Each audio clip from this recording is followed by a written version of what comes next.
കാഴ്ചയ്ക്ക് കൗതുകവും ഭക്ഷിക്കാൻ സ്വാദുമുള്ള പഴങ്ങൾ കായ്ക്കുന്ന എല്ലാത്തര വൃക്ഷങ്ങളും അവിടുന്ന് മണ്ണിൽ നിന്നും പുറപ്പെടുവിച്ചു.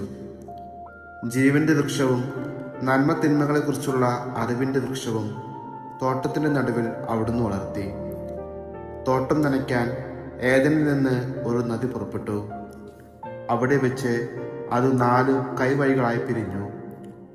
ഒന്നാമത്തതിൻ്റെ പേര് പിഷോൺ. അത് സ്വർണത്തിൻ്റെ നാടായ ഹവീല മുഴുവനും ചുറ്റിയൊഴുകുന്നു. ആ നാട്ടിലെ സ്വർണം മേൽത്തരമാണ്. അവിടെ സുഗന്ധദ്രവ്യങ്ങളും പവിഴക്കല്ലുകളുമുണ്ട്. രണ്ടാമത്തെ നദിയുടെ പേര് ഗിഹോൺ. അത് കുഷ് എന്ന നാടിനെ ചുറ്റിയൊഴുകുന്നു. മൂന്നാമത്തെ നദിയുടെ പേര് ടൈഗ്രീസ്. അത് അസീറിയയുടെ കിഴക്ക് ഭാഗത്തുകൂടി ഒഴുകുന്നു. നാലാമത്തെ നദി യൂഫ്രട്ടീസ്. ഏദൻ തോട്ടം കൃഷി ചെയ്യാനും സംരക്ഷിക്കുവാനും ദൈവമായ കർത്താവ് മനുഷ്യനെ അവിടെയാക്കി.